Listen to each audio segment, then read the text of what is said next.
والآن المفاجأة الكبرى. محمد سعد عبد الحميد إبراهيم بطل الأبطال اتولد في 1968. من صغره معجون بالفن، بدأ مشوار التمثيل في مسرح المدرسة لحد ما دخل معهد المسرح وبدأ بتمثيل أدوار صغيرة، وكانت بدايته في سهرة تلفزيونية بعنوان كيف تعيش بمرتبك، وشارك بأدوار صغيرة زي مسرحية شيرون بوروم ومسرحية شبورة. وفي 89 بيشارك في مسرحية غبي جدا، وفي نفس السنة بيشارك في فيلم عيش في الجيش بدور مقدم فقرات السيرك. بطل الأبطال في عرض شيق.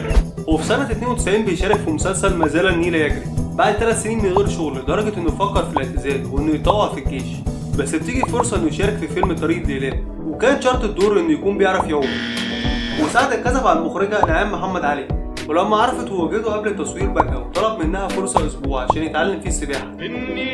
سوري نعم، قالت لي انا عايزاك فيلم معايا يا صاحبي. قالت لي انت بتعرف تعوم؟ قلت لها بعرف اعوم.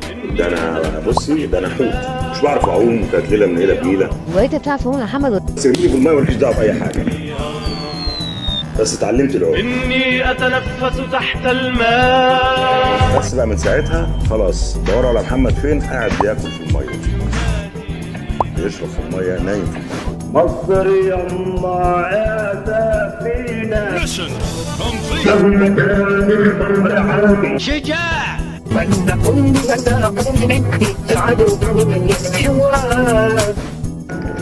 ومن بعد دور قناوي في طريق ليلات بدأت مساحة أدواره تكبر، وفي سنة 94 بيشارك في مسرحية واختم بالعشرة، وفي سهرة تلفزيونية بعنوان لقاء الحب، ومسلسل أيام المنيرة، وفي سهرة تلفزيونية بعنوان حكاية سهى، وفي مسرحية الدبابير، وفي سهرة تلفزيونية بعنوان اللقاء المستحيل. وفي سنة 95 بيشارك في مسلسل قصة مدينة، وفي 96 بيشارك في مسلسل من الذي لا يحب فاطمة. على العموم انا مش هقعد هنا كتير لحد الصبح بس، وبعد كده هبقى اتصرف. تحت امرك يا ست ماجدة، الشقه واسعه، اوضه واحده لا وجودي هنا هيضايقكم، المسألة مش محتاجة.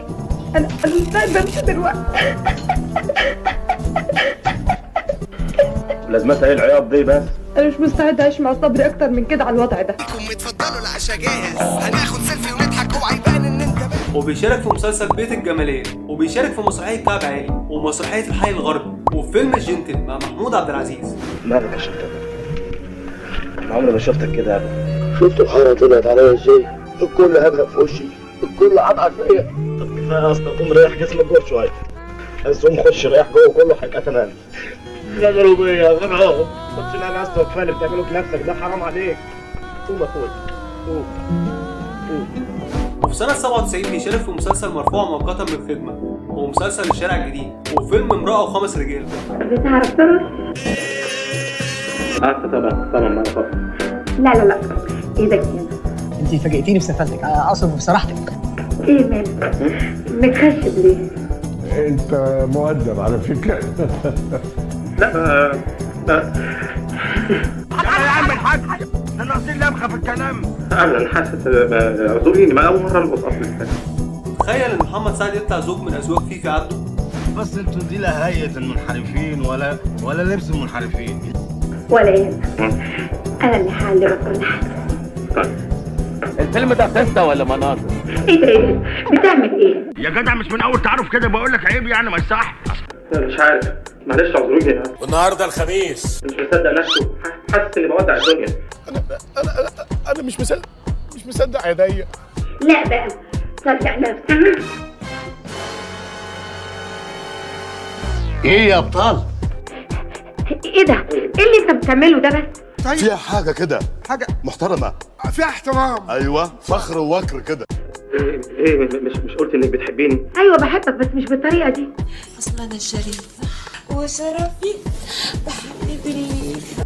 امال ازاي؟ الحلال ما فيش احسن منه، نتجوز. صحيح الست دي لانها صاحبة مبدأ، وهي ورقه واحده عرفي. احي احترمي نفسك يا هاني، احترمي نفسك. إني أغرق. وفي سنة 99 بيشارك في مسرحية كتكوت في المصيدة، وفي وزير العيال الكائنات، ومسلسل الإعصار، وبيقدم دور جامد جدا في مسرحية رد كاردي. الزازة الكاكا. احكي له حدوته بقى، احكي له حدوته زي ما كانوا خلالنا بيعملوا معانا زمان. انت معلش اصحابه بينادوا له، معلش. واللي كان حضوره عالي جدا فيها، واثبت موهبته وقدرته على تلوين الصوت ومرونه الحركه وحيويه الاداء. بص الخال قاعد دماغه شبه الكومودينو، قالوا لك اقعد يا ولد احكي لك حدوته. حاضر يا خالو. عارفهم دول؟ صلى على النبي وصلى على النبي وصلى على النبي. كملنا في ايه؟ كملنا في ايه؟ كملنا في ايه؟ انت مستني هو يقول لك كان في ايه يعني؟ وفي سنة 2000 بيقدم دور عمره بشخصية الليمبي في فيلم الناظر. وأغرب حاجة ممكن تتخيلها إن محمد سعد ما كانش ليه وجود في الفيلم، ودوره جه بالصدفة، وده لما المخرج شريف عرفة لقى إن الفيلم ناقصه تاتش صغير، وفكر في شخصية الليمبي كمحرك للأحداث ويبقى موجه لصياعة صلاح. النهارده أول دروس في الانحراف. اقعد أبو صلاح، صح، اقف يا عشان تبقى نقلة في تاريخ محمد سعد. وكانت البداية وقت تصوير فيلم اضحك الصورة تطلع حلو، لما شاف شاب وقت التصوير طريقة كلامه غريبة وحركاته غريبة وكأنه مخمور، ولما شريف عرفة احتاج الشخصية دي يكون موجه للأحداث وموجه لصياعة صلاح، طلب من أحمد عبد الله مؤلف الفيلم إنه يحطه في سياق الأحداث زي ما هو رسمه بنفس اللي احنا شفناه، لكن ما كانش اسمه الليمبي، وأحمد عبد الله كان يعرف شخص ليه نفس المواصفات واسمه الليمبي، ومن هنا جت تسمية الليمبي. وشريف عرفة وأحمد عبد الله الاتنين رشحوا محمد سعد للدور.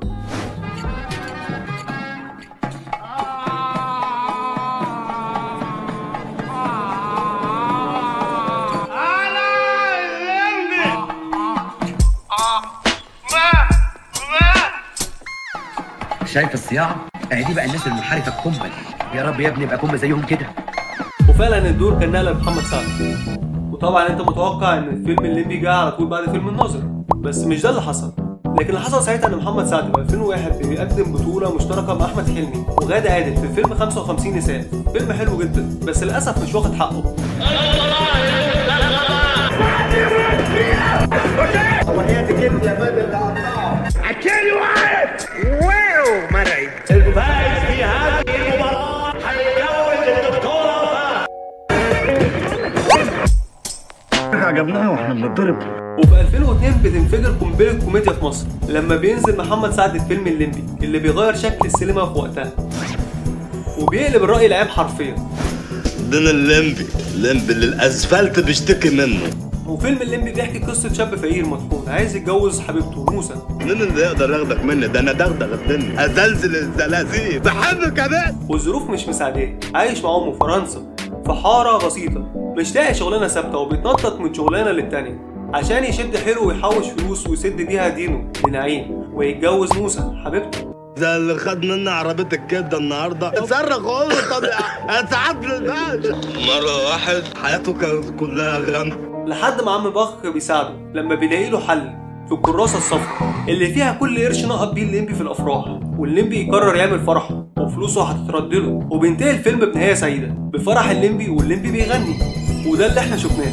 لكن الناس كتير ما تعرفوش ان نهايه الفيلم كانت حزينه، وكانت فرنسا هتموت في الفرح والليمبي هيضطر يكمل الفرح عشان يجمع النقطه. والمشهد فعلا اتعمل، كل اللي كانوا في الاستوديو بكوا وعيطوا بسبب قوه اداء محمد سعد. لكن السبكي مرضاش بالنهايه دي ومفرقش معاه غير ان الجمهور يخرج من الفيلم مبسوط عشان شباك التذاكر ما يتاثرش. والصراحه قصه الفيلم ما تحملش نهايه حزينه وبالذات زي النهايه دي. اما بالنسبه لاحمد عبد الله مؤلف الفيلم اخذ المشهد ده وحطه في فيلم الفرح، وبالرغم ان السيناريو ضعيف والفكره ساذجه وكمان المشهد اللي كان هيعدل الفيلم اتشال، بس محمد سعد قدر يثبت فيه قدراته الفنيه العاليه كممثل يقدر يشيل بطوله فيلم. وما تستغربش لما تسمع ان الاعلان كله كان بيهاجم الفيلم محمد سعد والسبكي، وقالوا انهم بيدمروا الوعي والثقافه، وازاي سعد يغني لام كلثوم بالطريقه دي. ظلموا ليه دايما معاك؟ انت فين؟ حبي فين؟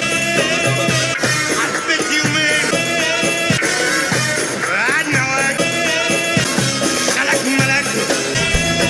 بس غطى على كل الكلام ده نجاح الفيلم واللي حقق 21 مليون جنيه، والفيلم كان اعلى ايرادات في شباك التذاكر، وده كان قدام عادل امام في امير الظلام اللي حقق 9 مليون جنيه، ومحمد هنيدي في فيلم صاحب صاحبه اللي حقق 7 مليون جنيه، وال21 مليون اللي حققهم الفيلم ده في السينما بس، غير حقوق العرض في التلفزيون والفيديو. كل ده واجر محمد سعد كان 30,000. ولما الفيلم نجح النجاح الكبير ده، السبكي عطى شقه غاليه لمحمد سعد كتعويض ليه عن اجره البسيط، وحاول محمد سعد يستثمر نجاح فيلم الليمبي بجزء تاني، لكن دي حكايه تانيه هنحكيها في الجزء التاني من مشوار محمد سعد. استنونا.